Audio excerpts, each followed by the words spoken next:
Hello students, this is my second lecture on aromaticity. देखो, first lecture में हमने पढ़ा था कि एरोमेटिसिटी की बेसिक डेफिनेशन क्या होती है, और साथ साथ में हमने ये भी देखा था कि एंटी एरोमेटिसिटी क्या होती है और नॉन एरोमेटिसिटी क्या होती है। तो आपको लास्ट क्लास में आपको स्टेबिलिटी का ऑर्डर बताया गया था, ऑर्डर ऑफ स्टेबिलिटी। इसमें बताया गया था आपको कि सबसे ज़्यादा स्टेबल जो होते हैं वो होते हैं एरोमेटिक कंपाउंड्स, ठीक है। उसके बाद में होते हैं नॉन एरोमेटिक, और उसके बाद में लास्ट में होते हैं अपने पास anti aromatics. Anti aromatic compounds are highly unstable, है ना। यहाँ तक अपन लास्ट से पढ़ा था और इसके ऊपर एक क्वेश्चन भी किया था। देखिए इसके बाद अब नेक्स्ट प्रोफाइल जो आती है वो हो गए क्वासी एरोमेटिक कंपाउंड्स।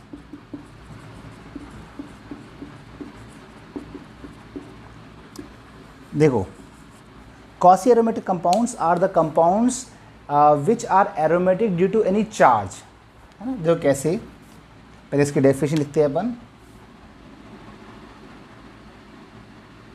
ऐसे बोलेंगे aromaticity present due to charge. For example, अगर मान लो मैं ये कंपाउंड लेता हूँ, है ना, इसका देखो नाम क्या होगा, इसको बोलेंगे अपन साइक्लोप्रोपीन, है ना। साइक्लोप्रोपीन था पर सब्स्टिट्यूएंट हो जाएगा सब साइक्लोप्रोपीनाइल कैटायन,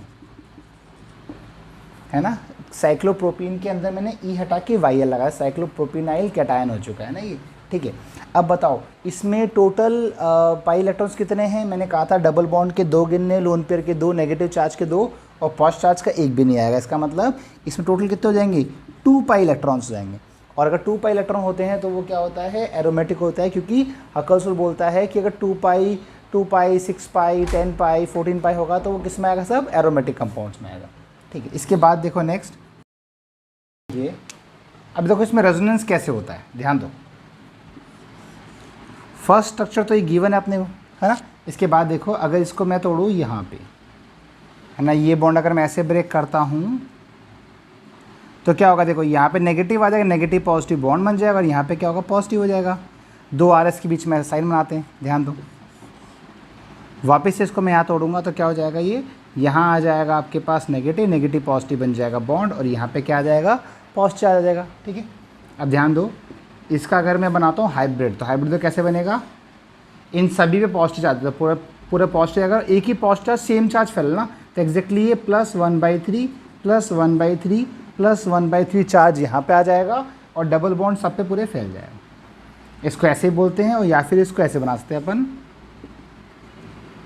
दोनों सेम ही बात है। क्लियर बात सब को, है ना। इसके बाद देखिए नेक्स्ट,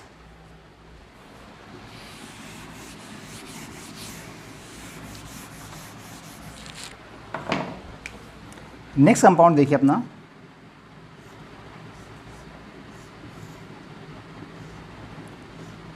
नेगेटिव चार्ज, है ना।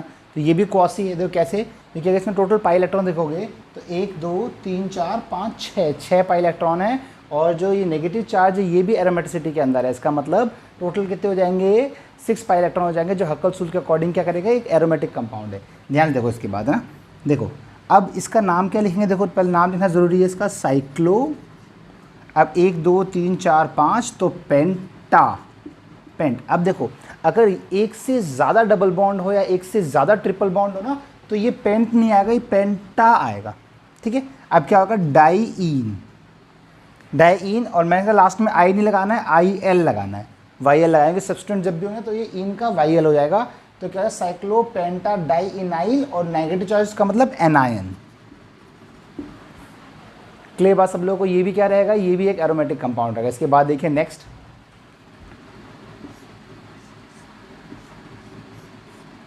1 2 3 4 5 6, और यहाँ आ गया पॉजिटिव चार्ज, ठीक है।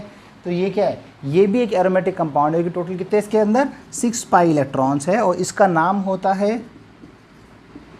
ट्रोपाइलियम आयन। वेरी इंपॉर्टेंट, है ना, इसका नाम बहुत इंपॉर्टेंट है। ट्रोपाइलियम आयन है, ये भी क्वासी एरोमेटिक कंपाउंड है, बहुत इंपॉर्टेंट है, एरोमेटिक है, ठीक है। इसके बाद देखो नेक्स्ट, नेक्स्ट जो अपने कंपाउंड्स आएंगे उनको बोलेंगे अपन हेट्रोसाइक्लिक। नेक्स्ट देखिए इसके बाद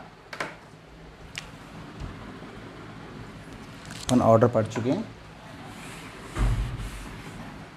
नेक्स्ट जो कंपाउंड है वो है हेट्रोसाइक्लिक एरोमेटिक कंपाउंड्स, है ना। हेट्रो का मतलब ये है, हेट्रोसाइक्लिक कंपाउंड्स वो होते हैं इसमें साइकिल जो होती है उसमें एक से ज़्यादा एटम्स हों। ऐसा नहीं कि साइकिल से कोई एटम अटैच्ड है, साइकिल जिन एटम से मिलके बन रही है उसमें या अगर सारे ही कार्बन है तो वो होमोसाइक्लिक है। मतलब सारे कार्बन नहीं है, कुछ एक नाइट्रोजन आ गया, ऑक्सीजन आ गया। फॉर एग्जांपल ये देखिए पायरॉल, अब यहाँ पे क्या एन आ गया, बाकी सब तो कार्बन थे, है ना। यहाँ पे एन आ गया, इसका मतलब क्या हो जाएगा, ये हेट्रोसाइक्लिक कंपाउंड हो जाएगा। अगर आप ऐसे बोलो कि भाई ये बेंजीन है और ये NH2 है ना, तो ये एनिलीन है ना, ये हेट्रोसाइक्लिक नहीं है। हेट्रोसाइक्लिक ना साइकिल के अंदर जो एटम होंगे वो डिफरेंट होने चाहिए, है ना, ठीक है। अगर हम बात करें पायरॉल की, है ना, यहाँ पे एक H लगा हुआ है ना, इसको बोलते हैं पायरॉल, ठीक है। इसमें इलेक्ट्रॉन्स काउंट करते हैं 1 2 3 4 5 6, इसका लोन पेयर भी काम में आ जाएगा, 6 इलेक्ट्रॉन ना, तो 6 पाई इलेक्ट्रॉन हो गया। इसका मतलब क्या हो जाएगा, ये एरोमेटिक हो जाएगा। इसे क्या बोलेंगे, हेट्रोसाइक्लिक एरोमेटिक कंपाउंड्स होते हैं ये, ठीक है। इसके बाद देखिए नेक्स्ट, अगर मैं बोलूँगा सिमिलरली, अगर मैं बोलूँगा इसको बोलेंगे फ्यूरेन। देखो इसके अंदर पाई इलेक्ट्रॉन्स काउंट कीजिए आप, 1 2 3 4 5 6। देखो ऑक्सीजन के पास 2 लोन पेयर है, पर कभी भी 2 लोन पेयर एक साथ शेयर कभी नहीं होंगे। अगर वो कोई डोनेट भी करेगा तभी 2 लोन पेयर डोनेट नहीं कर सकता, वो एक ही लोन पेयर डोनेट कर सकता है ना, ठीक है। तो इसका मतलब क्या होगा, टोटल कितने हो गए, 6 पाई इलेक्ट्रॉन हो गए। इसका मतलब फ्यूरेन भी क्या होता है, एरोमेटिक होता है। सिमिलरली ऑक्सीजन फैमिली का दूसरा जो सल्फर है ये भी एरोमेटिसिटी शो करेगा ऐसे ही सिमिलरली। इसको बोलते हैं थायोफीन, थायोफीन। समझ में आपको, सिंपल सी बात है। अगर ये आपको समझ में आया तो आपको इस पे क्वेश्चन देता हूँ, देखो मैं आपको, अच्छा एक और देखा, तो क्वेश्चन है अरेंज, क्वेश्चन देखिए important, arrange in increasing order of basicity, ठीक है। क्वेश्चन दे रखा है आपको, पहला दिया आपको मान लो पायरॉल, क्लियर। सेकंड दिया मान लो आपको पिरिडीन,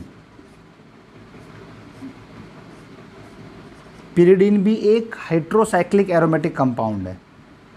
और थर्ड दिया आपको मान लो एनिलीन, है ना। तो इनके आपको बताना है कि बेसिक स्ट्रेंथ क्या होगी। देखो ध्यान से, जो नाइट्रोजन कंटेनिंग कंपाउंड होते हैं they are good Lewis base. अब लुईस बेस क्या होता है, the compounds which donates lone pair. तो इनमें जितना अच्छा लोन पेयर डोनेट करेगा, वो जितना अच्छा लोन पेयर डोनेट करेगा उतना अच्छा वो बेस होगा। ध्यान दो कैसे करेंगे, देखो अगर बात करें फर्स्ट वाले की, तो इसमें 1 2 3 4 5 6, तो ये जो पाई इलेक्ट्रॉन्स है ना, ये चले गए एरोमेटिसिटी के अंदर। अगर कोई एरोमेटिक हो जाएगा तो इसका मतलब ये लोन पेयर तो यहाँ पे रहा ही नहीं, यहाँ से गायब हो गया, गायब हो तो डोनेट ही नहीं कर पाएगा।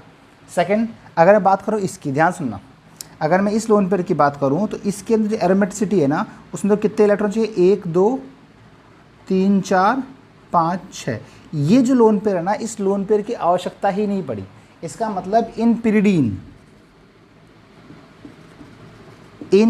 ध्यान सुनना, in pyridine this lone pair of nitrogen, lone pair nitrogen is localized. देखो दो वर्ड है, एक है लोकलाइज्ड, एक है डीलोकलाइज्ड। डीलोकलाइज्ड में यहाँ पे जो लोन पेयर है ना, this lone pair is delocalised, ये लोन पेयर है इज डीलोकलाइज्ड। तो डीलोकलाइज्ड तो पूरे में घूम जाएगा, और यहाँ पे क्या, ये लोकलाइज्ड तो ये यहीं का यहीं रहेगा। अगर ये लोन पेयर यहीं रहेगा, इसका मतलब क्या हुआ कि यह डोनेशन में गई, ये तो एरोमेटिसिटी में गया ही नहीं, एरोमेटिसिटी में गया तो इसका मतलब ये आसानी से डोनेट हो जाएगा और एक अच्छा बेस बन जाएगा, ठीक है। इसके बाद नेक्स्ट देखिए आपका एनिलीन, ध्यान सुनना। अब एनिलीन में क्या होता है, एनिलीन के अंदर भी ये लोन पेयर जो होता है ये रेजोनेंस में आ जाता है, रेजोनेंस हो जाएगा इसका ना, तो ये भी क्या हो जाएगा, ये भी डीलोकलाइज हो जाएगा। है ना, ठीक है। अब बात करते हैं बेसिक स्ट्रेंथ की। तो आपको बता दें ये भी डिलोकलाइज है, ये भी डिलोकलाइज है, पर ये तो डिलोकलाइज नहीं है। तो अगर बेसिक स्ट्रेंथ की बात करूँ उसको फर्स्ट, ये अगर है सेकेंड और ये है थर्ड, तो सबसे ज़्यादा बेसिक तो हो जाएगा अपने पास फर्स्ट वाला। क्लियर बात सब लोगों को। इसके बाद देखो नेक्स्ट, अगर बात करें अपन पायरॉल और एनिलीन में से ना, तो पायरॉल और एनिलीन की अगर बात की जाए तो पायरॉल जो होगा इसका तो लोन पेयर बिल्कुल भी नहीं मिलेगा। क्यों नहीं मिलेगा? क्योंकि चला गया है एरोमेटिसिटी के अंदर। मतलब अगर ये लोन पेयर आप ले लोगे तो इसकी एरोमेटिसिटी भंग हो जाएगी, और एरोमेटिसिटी कभी भी अपनी लूज़ नहीं करेगा, वो एक्सट्रीमली स्टेबल कंपाउंड्स हैं। क्लियर बात सबको, ठीक है। इसका मतलब क्या होगा, ये तो देगा ही नहीं। अगर इसकी बात करेंगे तो एरोमेटिसिटी जो इस कंपाउंड के अंदर है वो है, पर वो इस लोन पेयर की वजह से नहीं है। इसका मतलब ये लोन पेयर फिर भी डोनेट कर सकता है।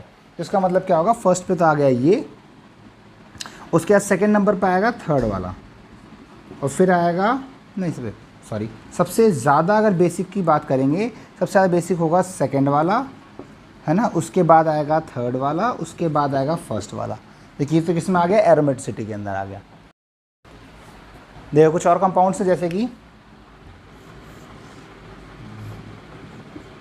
आपसे पूछा है कि ये एरोमेटिक है या नहीं है। ध्यान दो, देखो ये एक पोलर कंपाउंड है। पोलर कंपाउंड है तो क्या होगा, देखो ध्यान से, ये बॉन्ड टूटेगा यहाँ पे O पे नेगेटिव आएगा और यहाँ पे क्या आएगा, पॉजिटिव आएगा। जैसे ही O पे नेगेटिव आएगा तो ये O पे नेगेटिव, यहाँ पॉजिटिव, पॉजिटिव जैसे आएगा तो ये क्या हो जाएगी, ये एक एरोमेटिक रिंग हो जाएगी। इसका मतलब कंपाउंड क्या कहलाएगा, ये पोलर कंपाउंड कहलाएगा, है ना। ये पोलर कंपाउंड है और ये एरोमेटिक कहलाएगा, ठीक है। इसके बाद देखिए, जैसा आपको मैं एक एग्जाम्पल और दूँ,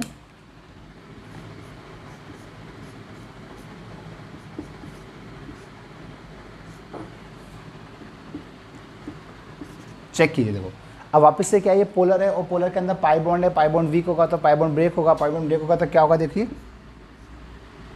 यहाँ पे तो O का O ही रहेगा,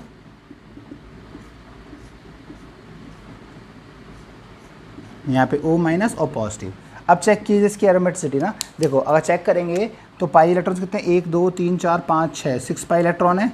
इसका मतलब ये एरोमेटिक। समझ में यहाँ तक बात आपको। नेक्स्ट देखिए,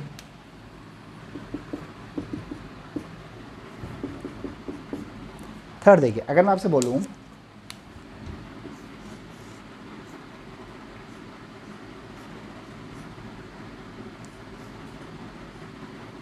ये कंपाउंड, अब कई बार क्वेश्चन पूछते हैं कि which the following is polar. ध्यान दो, तो हालांकि जो हाइड्रोकार्बन्स होते हैं generally they are non polar, है ना, बट अगर इस कंपाउंड का पूछा जाएगा तो ये पोलर होगा। देखना कैसे, अगर इस बॉन्ड को, ध्यान सुनना, अगर इस बॉन्ड को मैं ब्रेक करूँ, इस बॉन्ड को मैं ऐसे ब्रेक करूँ तो यहाँ पे आएगा नेगेटिव और यहाँ पे आएगा पॉजिटिव।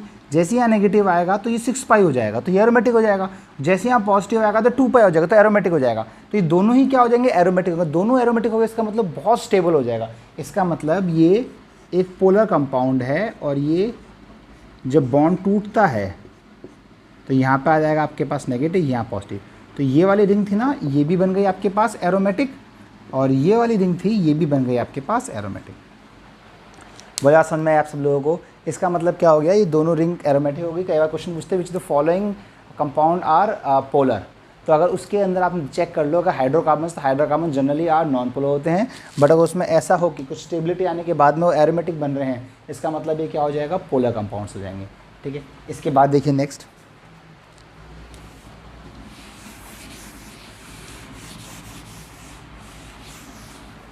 देखो एरोमेटिक कंपाउंड्स जो होते हैं ना, अब वो भी 2 टाइप्स के होते हैं। देखो कैसे,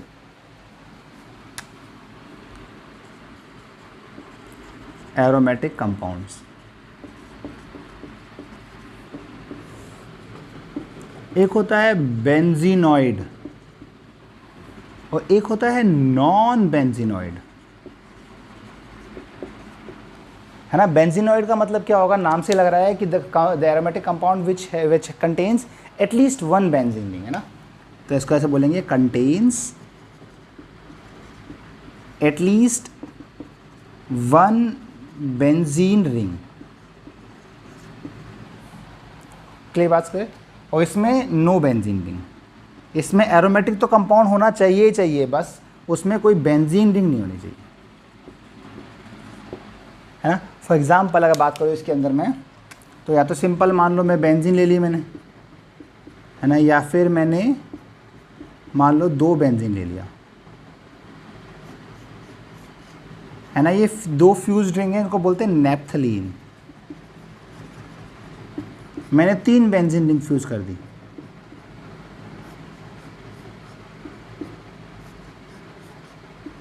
इसको बोलते हैं एंथ्रासीन, है ना, ये हो जाएगा एंथ्रासीन। ये नाम धीरे धीरे आपको याद हो जाएंगे, इनकी टेंशन मत लो आप। बेंजीन। जैसे अगर बात करो नॉन बेंजोनाइट की, तो एक इंपॉर्टेंट कंपाउंड है, इसमें आपको एक तो बनानी है 7 मेंबर की रिंग, एक बनानी है 5 मेंबर की रिंग। इसका नाम होता है एज्यूलीन। चेक कर लीजिए पाई इलेक्ट्रॉन्स, 1 2 3 4 5 6, 1 2 3 4 5, 5 दूनी 10, इसका मतलब 10 पाई इलेक्ट्रॉन्स क्या होगा, हक्कल फॉलो करेगा और ये होगा एरोमेटिक। समझ में आया, 10 पाई इलेक्ट्रॉन्स, है ना। अब ये भी जो कंपाउंड होता है ये भी पोलर होता है। जो कैसे होगा पोलर, अगर इस पाई बॉन्ड को अगर मैं यहाँ तोड़ूँ और ये जाए, एक सेकंड, है ना, ध्यान दो, अगर इस पाई बॉन्ड को मैं तोड़ता हूँ इस तरफ, ये टूटेगा यहाँ पे और ये जाएगा यहाँ पे, ठीक है। अगर इसको यहाँ पे तोड़ेंगे अगर अपन, तो कितना हो जाएगा, देखो यहाँ पे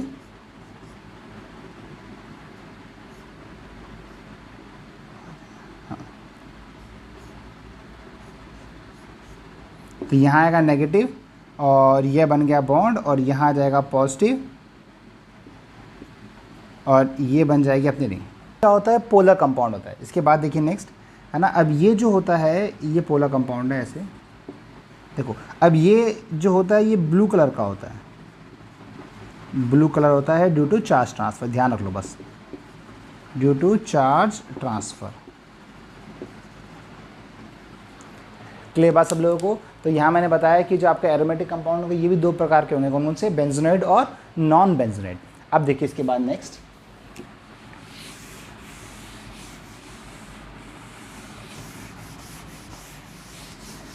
अब देखो ये जो मैंने बताया ना, अगर पॉलीसाइक्लिक कंपाउंड्स होंगे ना, अगर पॉलीसाइक्लिक कंपाउंड जो होते हैं ना, ये भी क्या होते हैं, 2 प्रकार के होते हैं। या तो इनमें फ्यूज्ड रिंग आएगी, जैसे मैंने बताया आपके बेंजीन हो गया, नेथलीन हो गया, एंथ्रासीन हो गया, ये किस में आ गया, फ्यूज्ड रिंग के अंदर आ गई। या फिर उसमें होगा आइसोलेटेड, या इसमें आइसोलेटेड रिंग्स होंगे, है ना। देखो मतलब क्या होता है फ्यूज्ड रिंग, मतलब ये हो गई नेप्थलीन। नेप्थलीन किसके अंदर आएगा, फ्यूज्ड रिंग के अंदर आएगा। अगर मैं बोलूं आपको एज्यूलीन,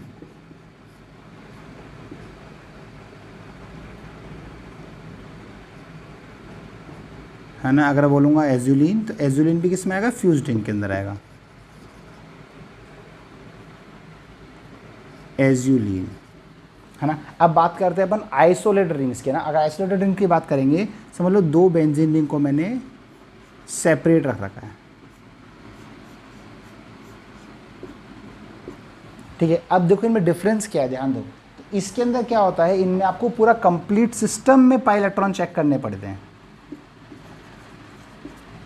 है ना। टोटल कितने हो गए, 1 2 3 4 5 6 7 8, तो 8 इलेक्ट्रॉन्स हो गए ना, सॉरी 1 2 3 4 5 6 7 8 9 10 10 इलेक्ट्रॉन हो गए। इसका मतलब ये क्या हो जाएगा आपके पास, एरोमेटिक हो जाएगा। 1 2 3 4 5 5 दूनी 10, इसका मतलब ये भी क्या हो जाएगा, एरोमेटिक हो जाएगा। मतलब कंप्लीट रिंग में आपको पाई इलेक्ट्रॉन चेक करने पड़ रहे हैं। पर अगर यहाँ देखेंगे अगर अपन, तो इनमें इन दोनों रिंग्स में अलग अलग चेक करना पड़ेगा। तो इसमें क्या है, ये भी एरोमेटिक है और ये भी एरोमेटिक है। समझ में आ रहा है आपको बात। इसका मतलब क्या है, ये कंपाउंड क्या है, एरोमेटिक है। दोनों रिंग अलग अलग चेक करनी पड़ेगी। मान लो ऐसे 2 रिंग है आपके पास, है ना, एक रिंग एरो है और दूसरी रिंग एंटी एरो है या फिर नॉन एरो है, तो भी ये पूरा कंपाउंड जो होगा ये एरोमेटिक ही कहलाएगा। क्लियर बात सब लोगों को। अगर आपके पास एक चीज़ और है इसके अंदर, अगर मान लो ये बेंजीन है, यहाँ से NH2 जोड़ रखा है ना, अगर फंक्शनल ग्रुप्स हो तब केस अलग है। देखो अगर फंक्शनल ग्रुप जुड़ा हुआ है सीधा किसी एरोमेटिक रिंग के, तो ये हो जाता है एरोमेटिक। बट अगर फंक्शनल ग्रुप एरोमेटिक रिंग के नहीं जुड़ा हुआ,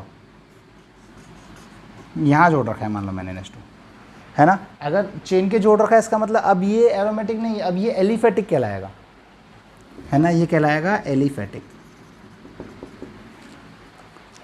समझ में आया इसका मतलब? आपको एक चीज़ बताई मैंने आपको कि अगर आपके पास रिंग अगर है, ध्यान दो, अगर आइसोलेट रिंग्स हैं उसमें अगर 2 रिंग हैं, एक एरोमेटिक है एक नॉन एरोमेटिक है, दूसरी एंटी एरोमेटिक है, एक भी एरोमेटिक है, इसका मतलब पूरा कंपाउंड क्या हो जाएगा? वो एरोमेटिक हो जाएगा।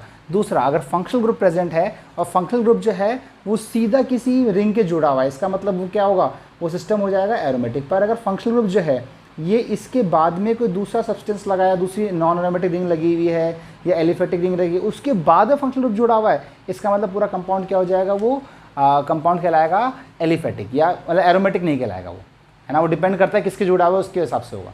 यहाँ तक बात क्लियर है आप सब लोगों को? ठीक है। देखिए इसके बाद जो नेक्स्ट है, लास्ट पॉइंट है, वो है एनुलिन्स।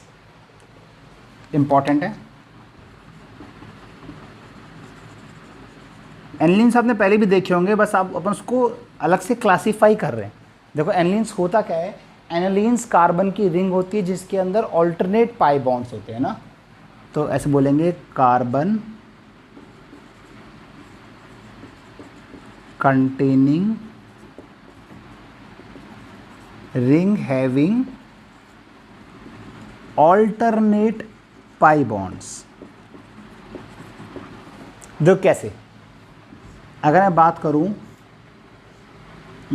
पूरी रिंग कार्बन से बनी हुई है, double single double single double single, इसका मतलब ऑल्टरनेट पाई बॉन्ड्स हैं।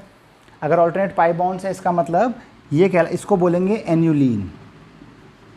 एन्युलिन, इसका नोमेनक्लेचर तो कैसे होता है?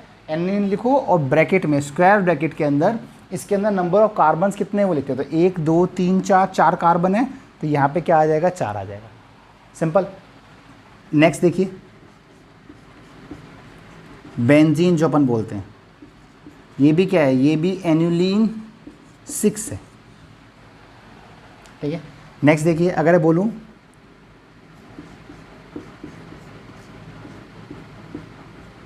ये क्या हो जाएगा? ये हो जाएगा एन्युलिन 8। सही। नेक्स्ट देखिए,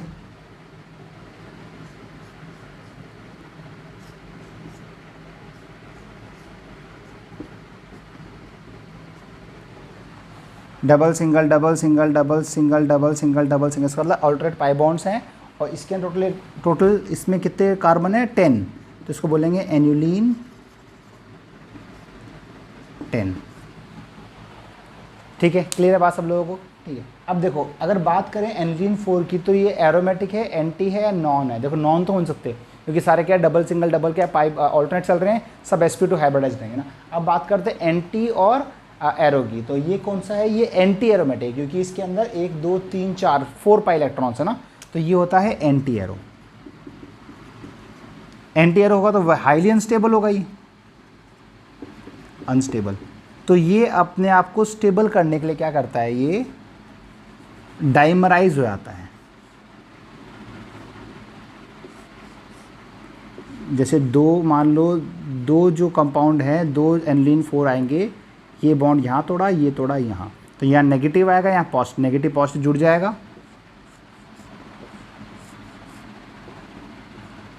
ये जुड़ गया, नेगेटिव पॉजिटिव जुड़ गया और यहाँ पे नेगेटिव पॉजिटिव जुड़ गया, तो इसका मतलब क्या हो गया? ये डाइमराइज हो गया, है ना। डाइमराइज हो गया तो क्या हो गया? अब ये एंटी नहीं बचा, एंटी नहीं बचा तो थोड़ा स्टेबल हो जाएगा। अब ये क्या होता है? ये तो एरोमेटिक होता है, बेंजीन तो अपन पढ़ते आ रहे हैं। अब ये होता है एनिलीन 8 और एनिलीन 10 ना। देखो एनिलीन 8 जो होता है ना, ये क्या होना चाहिए? ये होना चाहिए एरोमेटिक, सॉरी 8 पाई इलेक्ट्रॉन्स, इसका मतलब एंटी एरो होना चाहिए। बट यहाँ पे आपको एक्सेप्शन ध्यान रखना है कि ये अपने आप को स्टेबलाइज करने के लिए ये नॉन एरो हो जाता है। अब नॉन एरो कौन से होते हैं? नॉन एरो होते हैं नॉन प्लेनर। अब नॉन प्लेनर कैसे होता है? ये एक टब शेप में बन जाता है, ये अपने आप को एक टब शेप में कन्वर्ट कर लेता है, विच इज़ नॉन प्लेनर। और जैसे ही नॉन प्लेनर आएगा तो वो नॉन एरोमेटिक हो जाएगा, which is more stable than anti aromatic. Is it clear to all?